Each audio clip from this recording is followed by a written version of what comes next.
오늘 아무튼 이번 학기 주제가 당신은 좋은 어머님이라는 주제로 이제 진행을 하고 있는데 이번 주제 자체가 너무나 위로가 된다, 격려가 된다라는 피드백을 좀 많이 받았습니다. 아까도 오늘 처음 오신 분 중에 유튜브에 당신은 좋은 어머님이다라는 이 타이틀이 너무 좋아서 지금 참여하고 계신 분도 계시다고 제가 들었는데요. 네. 이 당신은 좋은 엄마입니다 라는 고백이 왜 이렇게 위로가 되실까라는 생각을 곰곰이 해보니까 아마도 우리 어머님들이 가장 듣고 싶었던 말이 아니었을까 생각해 보게 되었습니다. 예. 가장 듣고 싶었던 말, 당신은 좋은 엄마야. 엄마는 나에게 있어서 정말 좋은 엄마야. 라는 이 고백을 어머님들이 가장 듣고 싶었던 말이 아니었을까 싶어요. 반대로 생각해보면, 우리가 이제 바쁜 일상을 살아가면서 남편에게 혹은 자녀에게 혹은 스스로 생각할 때, 당신 참 좋은 엄마야. 라는 이 격려의 고백을 어쩌면 많이 듣지 못하셨겠구나 이런 생각도 생각하게 되었습니다. 그리고 어머니들 스스로도 나는 정말 좋은 엄마가 아니야 라는 그런 생각에 혹시 빠져 계시진 않나 그런 생각이 드니까 또 마음이 좀 아프더라고요.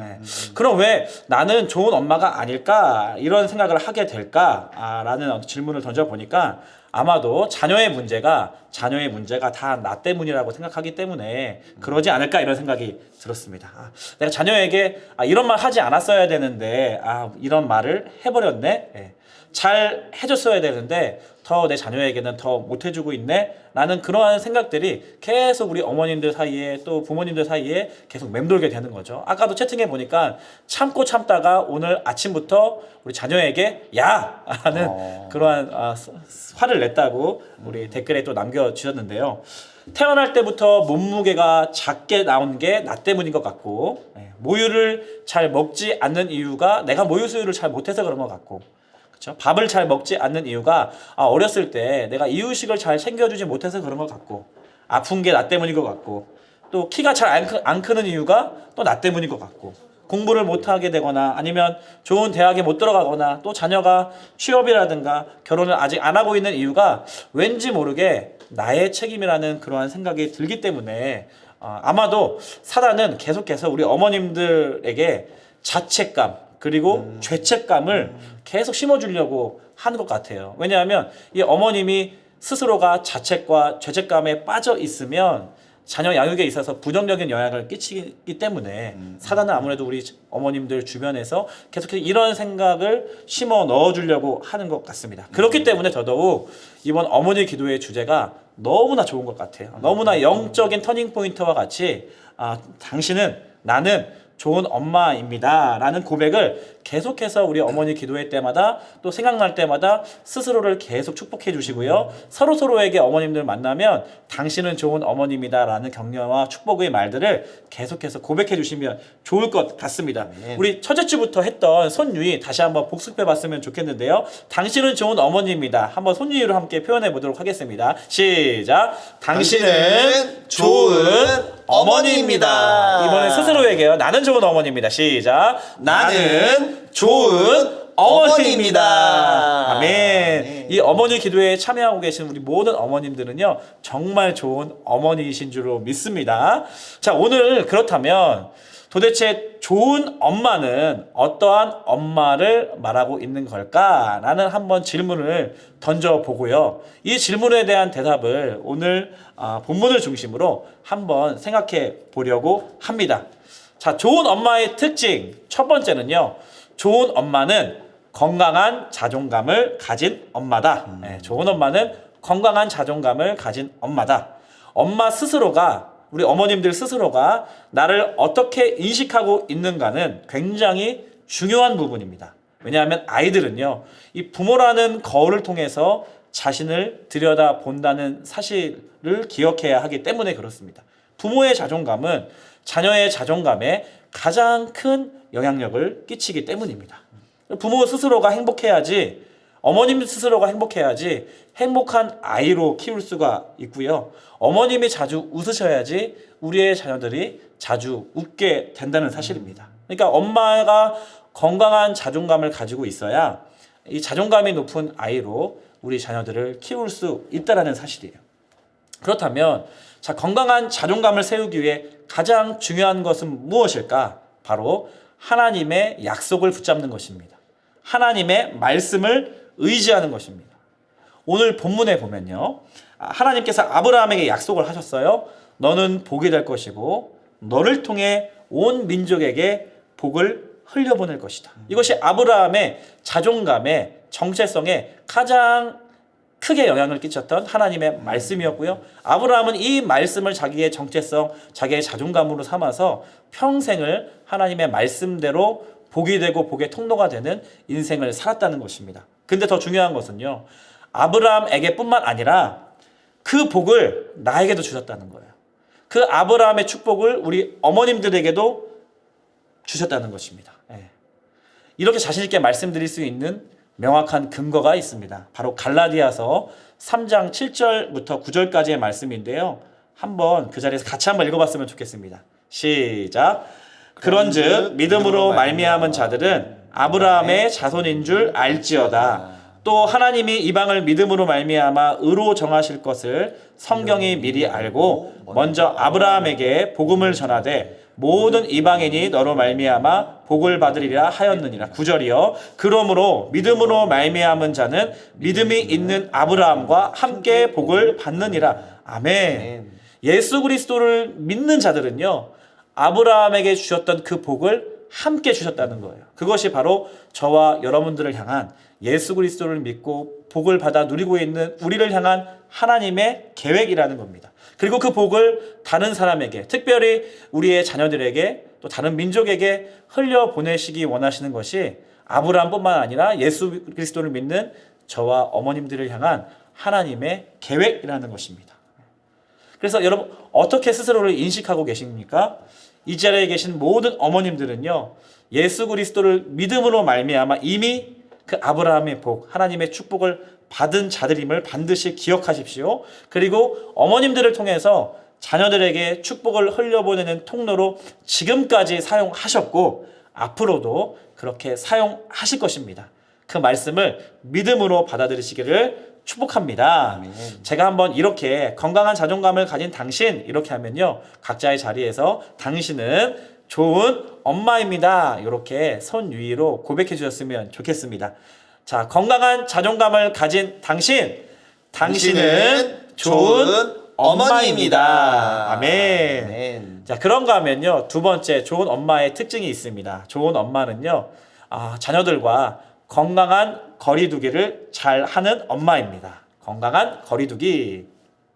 성경에 보면 잘 떠나는 것이 얼마나 중요한지를 강조하는 말씀들이 많이 있습니다. 특별히 창세기에도 보면요, 하나님께서 이러므로 남자가 부모를 떠나 그의 아내와 합하여 한 몸을 이루라 라고 명령하고 계십니다. 한 남자가, 한 여자가 부모를 떠나, 그 전까지는 부모에 속해서 부모의 충분히 양육을 받고 훈육을 받고 자라다가 하나님의 더 큰 부르심, 둘이 한 몸을 이루는 그런 연합의 부르심을 위하여서는요, 부모를 떠나라고 명령하고 계십니다.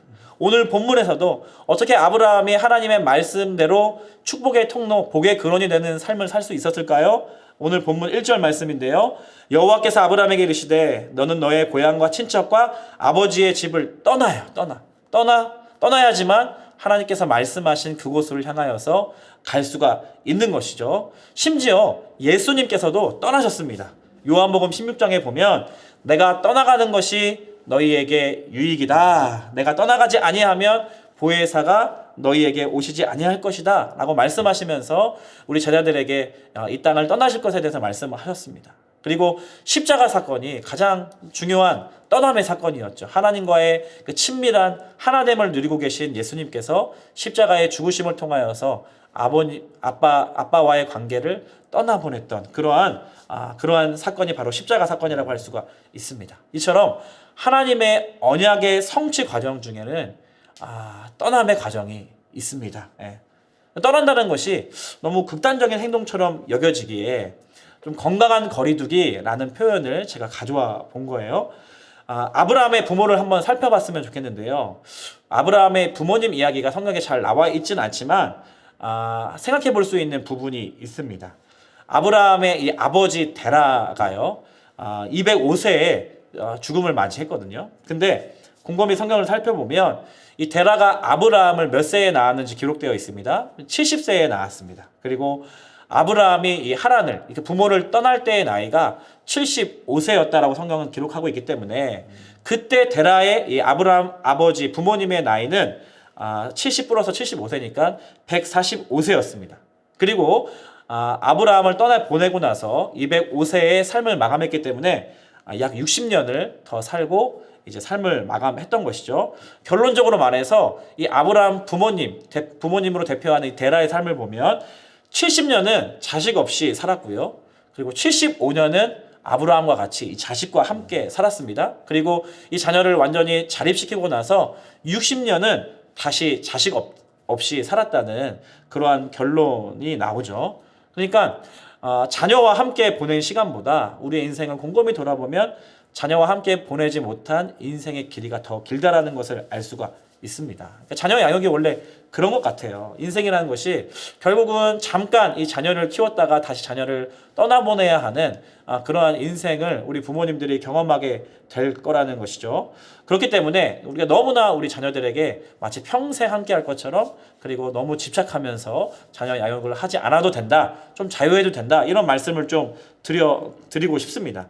그러니까 자녀를 떠나보낸다는 것은 결국 내 자녀가 하나님의 소유이기에 하나님께 맡겨드린다는 것을 의미한다라는 것입니다. 그럴 때 부모도 그렇고 자녀도 그렇고 더 멋진 하나님 앞에서의 부르심의 인생을 살아갈 수 있다는 것이죠. 근데 어린 자녀를 키우고 계신 이제 어머님들은 자녀를 떠나보낸다는 것이 좀 아직 와닿지 않으실 것 같아요. 그래서 두 번째 대지는 이렇게 잡았습니다. 좋은 엄마는 건강한 거리두기를 잘할 수 있는 엄마이다. 연령대별로 건강하게 거리두기를 잘하는 것이 중요한데요. 특별히 이제 어린 자녀들 키우고 계신 미취학 우리 자녀를 둔 어머님들에게 있어서 건강한 거리두기 연습을 하는 것도 필요합니다. 그래서 미취학 자녀를 가지고 계신 어머님들에게는 노를 잘해야 합니다. 훈육의 시기이기 때문에 우리 어머님들이 자녀를 너무 사랑하신 나머지 무조건 떼쓰고 또 아이가 쪼르고 하면 예스 참 잘하시는 것 같아요. 제 아내도 보면은 첫째, 둘째 키울 때는 그래도 노를 좀 잘했거든요. 근데 셋째가 너무 사랑스럽고 또 조금 늦게 낳다 보니까 셋째가 4살인데요. 이제 거절을 잘 하지 못하는 모습들을 제가 좀 지켜보면서 아빠가 때로 나서서 단호하게 노를 하기도 하거든요. 단호하게 노할 수 있어야 됩니다. 우리 자녀가 내 마음대로 해도 되나요? 라는 질문을 한다고 한다면 또 몸짓과 표정과 또 어떤 짜증과 우는 것들을 통해서 내 마음대로 하고 싶어 라고 한다면 우리 어머님들은요 건강한 거리두기 그 순간적으로 자녀와 노라고 자녀 앞에 노라고 대답할 수 있어야 한다라는 것이에요. 그러니까 요즘 막내 이혜리가 4살인데요. 엄마가 너무 사랑하고 아빠가 너무 사랑한다는 표현을 자주 하다 보니까 막 밥 먹는 시간이 되면 밥을 막 안 먹고 막 돌아다녀요. 그러면 아빠가 다시 불러서 눈을 마주치면서 밥 먹는 시간에는 앉아서 밥을 먹는 거야. 그렇게 돌아다니면 안 돼. 라고 분명하게 얘기를 해줍니다. 또 만화를 막 보고 싶다고 떼를 쓰면요. 엄마가 때로는 말을 잘 못할 때는 아빠가 나서서 이렇게 안 돼. 라고 정확하게 이야기를 해야 한다는 거죠. 근데 안 돼. 라고 이야기하면 때로는 자녀가 울기도 하고 때로는 막 삐지기도 하니까 이 자녀가 이제 나로부터 분리가 되는 것 같아서 마음이 아프기도 하지만 미취학 자녀를 가지고 계신 부모님들이라면 노라고 할 때는 분명하게 노라고 말해 줄 수 있어야 한다는 겁니다. 그리고 또 이제 취학 부모님은요, 부모가 잘 이렇게 어떻게 보면 잘 이끌어 주기도 해야 하지만 자녀가 직접 할 수도 있게 적당한 밀당과 거리두기를 잘 해주셔야 하고요. 또 청소년기 아이들 보면 부모님과 갈등이 많은 이유가 이 청소년기 시절에는 자녀가 이제 독립을 하고 싶어하는 시기이거든요. 그러니까 모든 것들로부터 독립이에요. 특별히 부모님으로부터 독립을 하려고 하는 그러한 자아가 막 형성되고 있는 시기다 보니까 그야말로 정서적, 물리적 거리두기를 지혜롭게 잘하는 것이 너무나 중요합니다. 그러니까 어머님들이 보시기에 우리 청소년들이 독립하려고만 하지 너무나 미성숙하고 그래서 너무나 불안하고 답답하기 때문에 부모님들이 모든 것을 끌고 가려고 하시는 성향이 많이 있으세요. 근데 자녀들은요, 청소년기 시절의 자녀들은 본인 스스로가 하고 싶어 합니다. 그렇기 때문에 청소년기 자녀를 둔 우리 어머님들께서는 자녀들의 생각과 마음을 인정해 주시고 또 존중해 주시고 이 대화를 통해서 함께 의사결정하는 이 건강한 거리두기가 필요하다라는 것이죠. 그런가 하면 자녀가 성인이 되었는데도 이 건강한 거리두기를 하지 못하는 어머님들을 종종 보곤 합니다. 얼마 전에 저에게 주례를 부탁한 커플이 있어요. 근데 이제 예비 신부인 그 자매 청년과 결혼 준비 때문에 이야기를 하게 되었는데 바로 어머니로부터 받은 상처에 대해서 저에게 이제 기억을 나누는 거예요. 이 자매의 표현으로는 본인의 어머니는 늘 나를 학대한 분이셨다라고 이렇게 고백을 했거든요. 그리고 엄마가 이제 자매를 막 때리고 했냐, 구타했냐라고 물어보니까 구타는 실적으로 많이 하지 않으셨는데 정서적으로 이런 학대를, 인격적인 학대를 많이 하셨다는 겁니다. 그래서 이제 20살이 되고 나서부터 너무 집에 있는 게 힘들어서 따로 독립해서 살고 있는데 이제 결혼할 나이가 되었다 보니까 그 엄마에게 어떻게 이야기를 할지, 그리고 결혼식장에 앉아 계신 엄마를 생각하니까 마음이 너무 힘들다는 거예요. 그래서 용기를 내서 오랜만에 전화를 해서 연락을 드렸더니, 오랜만에 전화를 드렸는데 너 교회 어떻게 됐냐, 너 직장 어떻게 됐냐, 너 인생 지금 어떻게 살아가고 있냐, 계속해서 어머니가 가지고 계신 기준과 방법과 태도와 자세와 결과들을 막 전화로 쏟아놓고 계시다라는 겁니다. 그래서 이 자매가 또 상처를 받으면서 목사님 저 어떻게 해야 될지 모르겠다고, 그냥 엄마한테 연락 안 하고 그냥 결혼하고 싶다고 이렇게 말하고 있는 이제 자매를 마주하면서 참 마음이 너무나 아팠습니다. 이 어머님께서 아직 잘 훈련이 안 되시고 계신 부분이 뭐예요? 자녀를 양육하시면서 거리두기를 잘 못하신 거죠. 딸이 이제 30살이 넘었는데도 아직 자신의 딸을 소유물로 혹은 자신에게 익숙한 방법과 선택을 강요하는 도구로 여기고 계신다는 겁니다. 사랑하는 부모님들, 우리 자녀들이 너무 예쁘고 너무 사랑스럽죠. 그러나 자녀에게 너무 집착하지 마시기 바랍니다. 건강한 거리두기로 엄마인 내 마음도 보호하고 또 우리 자녀들도 하나님의 자녀로 잘 양육하실 수 있는 부모님들 다 되시기를 주님의 이름으로 축복합니다. 아멘. 네. 제가 건강한 거리두기를 잘하는 당신, 그렇게 고백해드리면 당신은 좋은 엄마입니다. 이렇게 한번 고백해 주시면 좋을 것 같습니다. 자, 두 번째, 건강한 거리두기를 잘하는 당신은 좋은 어머니입니다. 네, 감사합니다. 그리고 마지막 세 번째인데요. 좋은 엄마는 자녀의 건강한 자립을 돕는다. 자녀의 건강한 자립을 추구한다라는 것입니다. 제가 이제 저희 부부가 되게 존경하는, 믿고 따르는 멘토 목사님 부부가 계신데, 이 멘토 목사님 부부가 쓰신 좋은 책 하나를 소개해 드리도록 하겠습니다. 바로 규장 출판사에서 나온 하나님 아이로 키워란 책인데요. 그 책에 보면 이제 자녀의 연령별에 따라서 부모의 위치와 역할이 변화해야 된다라는 것을 이야기하고 계시거든요. 자막으로 한번 준비해 봤는데요. 자, 자녀가 1세부터 2세 때까지는 이제 안으로 들어간다는 거예요. 그러니까 1세, 2세 때는 부모님들이 완전한 용납을 해주는 단계입니다. 부모님의 역할이 자녀를 절대 훈육하려고 하면 안 되고요. 이 모든 것들을, 이 자녀의 모든 것들을 용납해 주시고 안으로 들어가서 안아주시는 부모님의 품에 이렇게 용납해 주시는 그러한 역할이 굉장히 중요하다는 거고요. 3세부터 7세의 자녀들에게 있어서 부모의 역할은 앞에서 끌어주는 역할입니다. 무조건 자녀에게 맡겨서는 안 됩니다. 자녀가 스스로 할 수 있도록 많은 것들을 주기보다는 앞에서 계속해서 끌어주면서 자녀가 부모를 따라서 행동할 수 있고, 부모를 따라서 이렇게 걸음걸이를 할 수 있고, 부모를 따라서 숟가락질, 젓가락질을 할 수 있고, 부모를 따라서 말할 수 있도록 이 부모님이 이 나이대에는 적극적으로 앞에서 끌어주셔야 하는 그러한 역할을 해야 하는 것이고요. 그런가 하면 이제 취학기 8세부터 12세 때가 되면 부모의 역할은요, 옆에서 함께하는 역할입니다. 예. 물론 당연히 앞에서 끌어주기도 해야 되지만 중요한 기본적인 기본이 돼야 하는 부모의 위치는 옆인 거예요. 그래서 자녀가 스스로 할 수 있도록 격려해주고 도와주고 보고 있다가 자녀가 못하면 다시 엄마 아빠가 도와주고 계속해서 이 자녀가 스스로 할 수 있도록 돕는 시기의 역할이 바로 8세부터 12세까지의 역할입니다. 그런가 하면 13세부터 19세 이 청소년기가 되면요, 뒤에서 밀어주는 역할에 더 집중하셔야 돼요. 물론 아까도 말씀드렸지만 우리 자녀들이 혼자서 막 하려고 하지만 사고도 많이 치고 불안불안해요, 아이들이. 그럼에도 불구하고 기억하셔야 합니다. 아, 청소년기 시절의 부모의 역할은, 나의 역할은 이제는 내가 막 앞장서서 끌어주고 내가 다 결정해주고 내가 다 알아서 해주고 하는 그것이 아니라 건강한 자립을 위해서 이제는 뒤에서 우리 자녀들이 스스로 할 수 있도록, 그렇기 때문에 자녀가 조금만 잘 하거나 아니면 새로운 시도를 했다든지 아니면 정말 열심히 노력해서 어떠한 결과물을 가져왔다든지 하면 성적과 결과물의 정도와 상관없이 뒤에서 계속해서 격려해 주시고 박수 쳐 주시고 최고다라고 격려해 주시는 것이 너무나 중요한 시기가 바로 이 13세부터 19세 때까지가 너무나 중요한 시기입니다.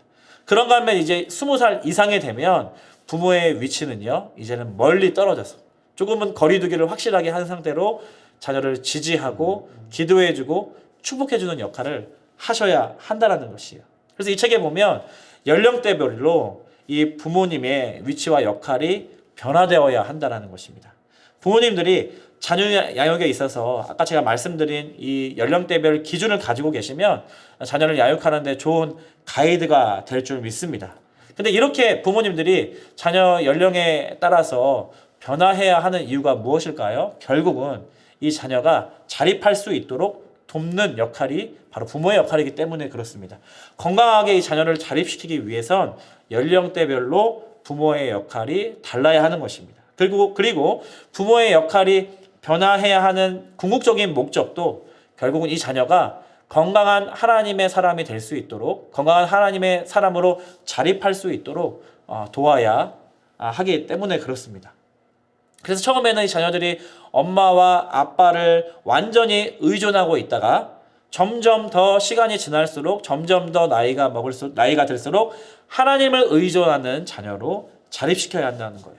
처음에 우리 자녀들이 부모님 말씀에 순종하는 훈련을 해야 됩니다. 훈육을 받아야 합니다. 그렇지만 결과적으로는 하나님 말씀에 순종하는 자녀로 자립시키는 것이 최종 목표가 되어야 한다는 것이에요.